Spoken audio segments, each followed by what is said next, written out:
Mon histoire commence par un arbre, comme celui-ci. Un arbre, ça sert à quoi? C'est utile? Ben oui, bien sûr, c'est utile un arbre. C'est utile bien pour faire de l'ombre. Quand il fait chaud, une bonne sieste au pied d'un arbre, c'est formidable. C'est utile aussi pour manger de bons fruits, comme des cerises, comme des abricots, comme des pêches, ça c'est formidable. C'est utile aussi pour construire des maisons. Tu sais, grâce aux arbres, on fait les charpentes pour poser le toit de la maison. C'est utile aussi pour fabriquer des jouets en bois de toutes sortes. C'est utile aussi pour faire du feu, pour se chauffer, mais aussi pour cuisiner. Et c'est utile parfois pour faire du papier, comme cette feuille. Et cette feuille, elle est importante. Je vais lui donner le nom de Zach. Zach, c'est Dieu qui l'a créé. Comme cette feuille, bien Dieu a créé Zach sous forme d'un cœur. Un cœur, c'est pour nous dire que Dieu il nous crée avec amour. Et c'est pour dire aussi que Dieu a voulu de Zach sur la terre, comme Dieu veut de chacun d'entre nous sur terre. Zach était aimé par Dieu. Zach avait une famille aussi, où je suis sûr qu'il était heureux dans cette famille, où dans cette famille il recevait du bonheur, de la joie. Mais Zach avait un problème. Tu sais lequel? Eh bien Zach était petit de taille, alors que tous ses camarades, ils étaient grands. Lui, il était petit, il était différent. Et toi, est-ce qu'il y a quelque chose de différent dans ta vie? Comme Zach, c'est peut-être que tu es petit, alors que les autres sont tous plus grands que toi, ou autre chose. Dans ta famille, tu te sens différent, ou ta famille, tu as l'impression qu'elle est différente des autres.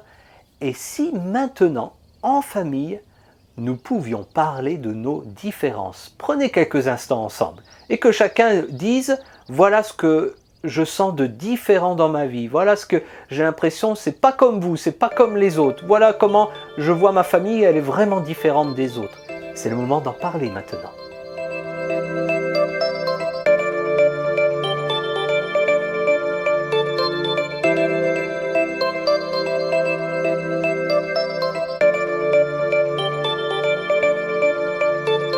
Ce qui est sûr, c'est comme Zach, Dieu t'a voulu avec toutes tes différences.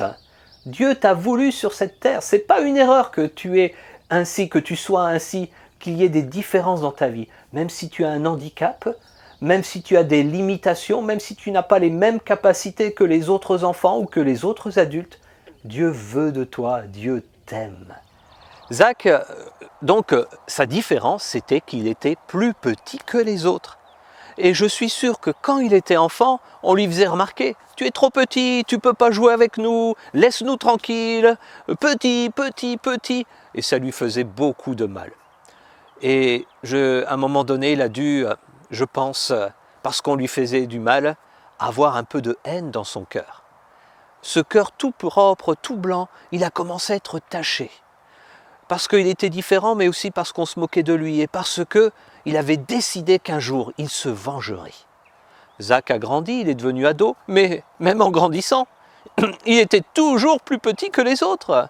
Et alors que tout le monde commençait à travailler pour son futur métier, comme forgeron, pêcheur, charpentier, lui, Zach, il n'avait pas assez de force pour faire tout cela. Il était trop petit. Et il se disait, mais qu'est-ce que je vais faire? Tout le monde réussit et moi, je ne réussis pas. Mais un jour, il trouva un métier dans lequel il allait pouvoir gagner plus d'argent que les autres.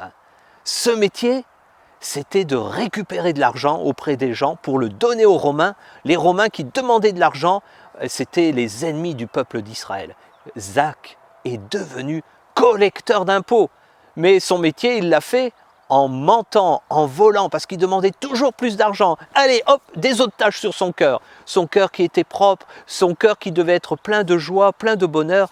Il est devenu haineux, voleur, menteur. Oh là là, et tout le monde disait, Zach, c'est un pécheur, Zach, c'est un traître, Zach.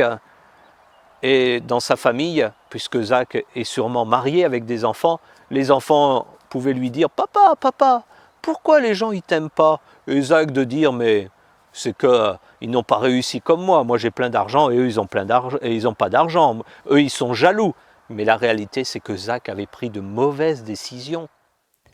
Et toi, est-ce que dans ton cœur, comme Zach, tu as laissé des choses mauvaises venir? Parce que tu as une différence, tu as quelque chose qui n'est pas comme les autres, on s'est moqué de toi, on t'a insulté, on t'a montré du doigt, et tu as décidé de prendre des décisions, de faire des choix que tu sais être mauvais.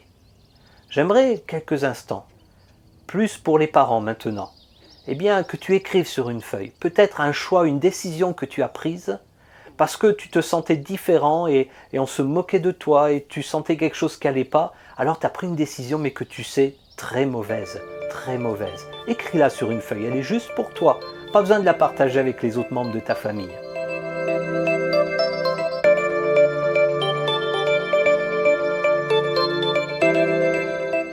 C'est important de se poser cette question, tout le monde. Est-ce que les choix que j'ai pris pour ma famille, c'est parce que j'étais complexé, parce qu'il y avait quelque chose qui me faisait du mal à cause de ma différence, et finalement ça a été de mauvais choix, ou est-ce que je les ai pris parce que je sais qu'ils sont bons pour ma famille? Un arbre, ce qui est intéressant aussi, c'est qu'on peut monter dessus. Je me souviens quand j'étais enfant, j'habitais pas loin d'un petit bois, et je passais mes journées dedans et j'aimais monter aux arbres. Quand tu es en haut d'un arbre, tu te sens libre, tu vois tout le monde, tu te sens grand et puis tu te sens protégé du mal aussi. Hein. Donc Zach un jour décida de monter sur un arbre. Pas parce qu'il aimait ça, mais il était obligé. Il voulait voir quelqu'un de particulier et il y avait trop de monde dans la rue à ce moment-là et pour le voir, il a été obligé de monter un arbre. C'était qui cette personne qui voulait vraiment voir? Eh bien, c'était quelqu'un qui venait juste dans sa ville de guérir un aveugle. Et quel miracle! Tout le monde disait, il faut qu'on voie cette personne. Et tu le sais, hein, on le connaît bien, c'est Jésus. Zach aussi, tu le connais bien puisqu'il s'appelle Zachée. Allez, je l'appelle Zachée maintenant. Donc Zachée est sur son arbre, il regarde, il voit Jésus s'approcher. C'est sûr que la foule, hein, ceux qui se moquaient de lui, le petit, et celui qui disait à Zachée, tu es un traître, un voleur, ils n'allaient pas le laisser passer comme ça, voir Jésus. Hein. Mais il a trouvé ce moyen. Et Jésus s'approchait de son arbre. Et à ce moment-là, Jésus s'est arrêté. Et il a regardé Zachée sur son arbre et il a dit « Hé Zachée, à toi de descendre, j'ai envie d'aller chez toi aujourd'hui. » Oh là là, ça c'est formidable. Et les autres de dire « Mais Jésus, il n'y connaît rien. Qu'est-ce qu'il va aller habiter chez Zachée? Zachée, c'est un voleur, c'est un pécheur. » Certains pensent qu'il faut mériter Jésus. Et si j'ai fait du mal, si j'ai pris des mauvaises décisions, si on m'a rejeté à cause des choses mauvaises qu'il y a dans mon cœur, ben je le mérite, c'est comme ça. Non, Jésus n'est pas comme ça pour toi. Il t'accueille, il t'accepte, il t'appelle, comme pour Zachée. Il dit, viens, je veux habiter dans ta maison. Et même si tu te sens différent, eh bien c'est le moment où Jésus te dit, même si tu as pris des mauvais choix, je veux être avec toi, avec toi. Et pour cela, il te demande simplement de le chercher, comme Zachée qui est monté sur cet arbre, de l'écouter, comme Zachée qui a entendu Jésus lui dire « Descends, Zachée !» Et ensuite, obéir, faire ce qu'il dit comme Zachée. Chercher en le priant, écouter en lisant la Bible et faire ce qui plaît à Jésus. Zachée, donc, entendant Jésus l'appeler, est descendu rapidement de son arbre. Il s'est approché de Jésus et de suite, un grand changement s'est opéré dans sa vie. Et je suis sûr que ça sera aussi pour sa famille. Qu'est-ce qui s'est passé? Zachée a grandi d'un coup? Il y a eu un miracle? Non, il est resté petit. Mais il y a eu un grand changement dans son cœur.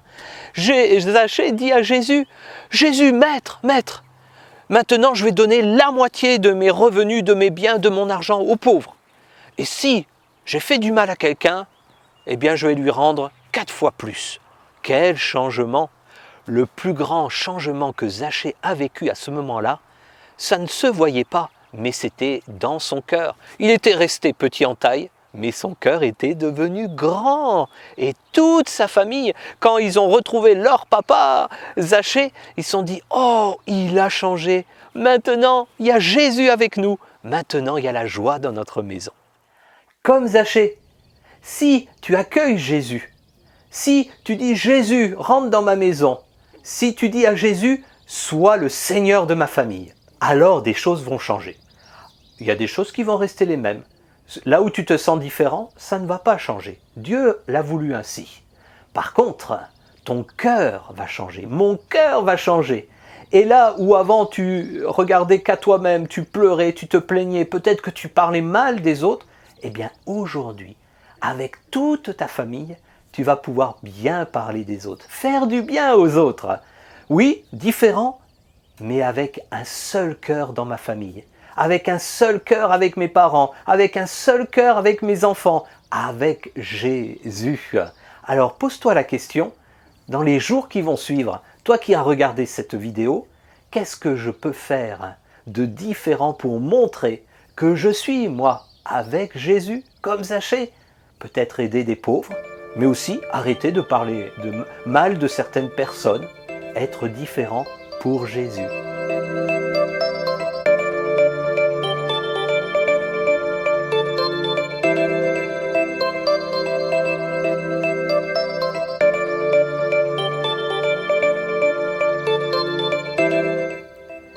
Merci de m'avoir écouté.